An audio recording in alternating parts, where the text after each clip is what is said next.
Madam जी, एक बार आप चलकर देख लीजिए। वह बूढ़ी औरत सुबह से इस कड़ी धूप में बैठी है। वह बार बार साहब को अपना बेटा कह रही है। सीमा देखे बिना ही नौकरों को उसे धक्के देकर निकालने का आदेश दे देती है।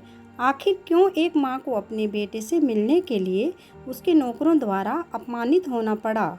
दीनानाथ गांव के जमींदार के यहाँ हल जोतने का काम करता था। उसकी पत्नी भी उनके घर में झाड़ू बर्तन धोने का काम करती थी। जमींदार की मेहरबानी से उनके परिवार का पेट भरता था। दीनानाथ की पत्नी जमींदार के यहाँ से बचा हुआ भोजन और पुराने कपड़े लाकर अपने बच्चों को दे देती थी। पांचों भाई बहन गांव की पाठशाला में पढ़ने जाते थे।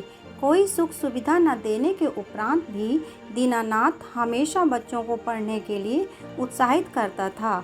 दीनानाथ का बड़ा बेटा अजीत पढ़ाई में बहुत तेज था। उसने 10वीं की बोर्ड की परीक्षा में पूरे जिले में प्रथम स्थान प्राप्त किया था। दीनानाथ उसकी इस उपलब्धि से बहुत प्रसन्न था। वह अपने बेटे को आगे पढ़ाना चाहता था, परंतु धन के अभाव से वह ऐसा करने में असमर्थ था। उसकी परेशानी जब जमींदार को पता चली तो उसने अजीत का दाखिला शहर के एक बड़े कॉलेज में करवा दिया। उसकी पढ़ाई की सारी जिम्मेदारी जमींदार जी ने ले ली। इस तरह 4 साल बीत गए। अजीत की पढ़ाई खत्म होते ही उसे एक बड़े विभाग में सरकारी नौकरी मिल गई। उसे अपने गांव छोड़कर शहर जाना पड़ा। अजीत चाहता था कि उसके छोटे भाई बहन भी उच्च शिक्षा प्राप्त कर अपने पैरों पर खड़े हो जाएं, परंतु तीनों भाइयों ने अपनी पढ़ाई छोड़कर गांव में ही अपना काम धंधा शुरू कर दिया। उनके काम शुरू करने के लिए अजीत ने उनकी बहुत मदद की। सभी भाई बहनों की शादियां बड़ी धूमधाम से हुई, जिससे दीनानाथ बहुत खुश था। गांव में उसकी बहुत इज्जत थी। कुछ सालों बाद अजीत की भी शादी हो गई। वह अपने बूढ़े माता पिता और पत्नी को अपने साथ शहर ले जाना चाहता था, परंतु दीनानाथ शहर जाने से डरता था। वह अपने बाकी का जीवन गांव में ही रहकर अपने दूसरे बेटों के साथ बिताना चाहता था। अजीत अब बहुत बड़ा अधिकारी बन चुका था। उसके पास बड़ा घर, नौकर चाकर और हर सुख सुविधा थी। वह अपने परिवार और काम की अधिकता के कारण गांव नहीं जा पाता था। उसे विश्वास था कि उसके भाई उसकी गैर मौजूदगी में उसके माता पिता का अच्छे से ख्याल रखते होंगे। गांव में उसकी मदद की वजह से उसके तीनों भाइयों का धंधा अच्छे से चलने लगा था। तीनों के अपने अपने घर थे, परंतु तीनों में से कौन माता पिता को अपने पास रखेगा, इस बात पर झगड़ा होने लगा। तो दीनानाथ ने झगड़ा सुलझाया और अपनी पत्नी के साथ अपने पुराने घर में रहने लगा।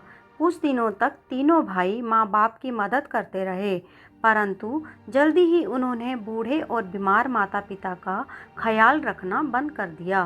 नतीजा ये हुआ कि दोनों को 2 वक्त का रोटी मिलना भी मुश्किल हो गया।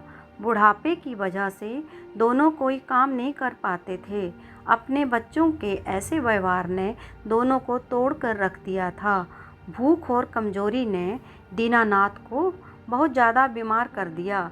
उसके इलाज के लिए दीनानाथ की पत्नी ने तीनों बेटों से मदद मांगी, पर किसी ने भी उसकी मदद नहीं की और समय पर दवा न मिलने के कारण दीनानाथ की मृत्यु हो गई। उसकी मृत्यु से भी उसके बेटों को कोई फर्क नहीं पड़ा। दीनानाथ की मृत्यु की खबर सुनकर जमींदार उसकी पत्नी से मिलने आया। दीनानाथ की मृत्यु का कारण जानकर और उसकी बूढ़ी पत्नी की ऐसी हालत देखकर उसे बहुत दुख हुआ। उसने दीनानाथ की पत्नी से अजीत का पता लिया और उसकी पत्नी को शहर भेजने का प्रबंध कर दिया। पत्नी जमींदार के समझाने पर बेटे के पास जाने के लिए तैयार हो गई। एक लंबा सफ़र तय करने के बाद दीनानाथ की पत्नी शहर पहुंच चुकी थी, परंतु पढ़ी लिखी न होने की वजह से उसे अपने बेटे का घर खोजने में बहुत परेशानी हुई। वह 2 दिनों तक शहर की सड़कों पर बेटे का पता लेकर भटकती रही। भूख और प्यास और साथ में गर्मी ने उसकी हालत बहुत ख़राब कर दी थी। उसके पास जमींदार द्वारा दिए गए पैसे भी ख़त्म हो गए थे। उसे मायूस और रोते हुए देखकर एक सज्जन ने उसकी मदद की। वह उसे उसके बेटे के घर के बाहर छोड़ आया।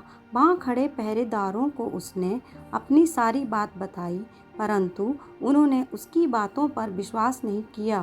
पहरेदारों ने उससे पहचान पत्र मांगा ताकि पता चल सके कि वह बूढ़ी औरत सही में उनके साहब की माँ है।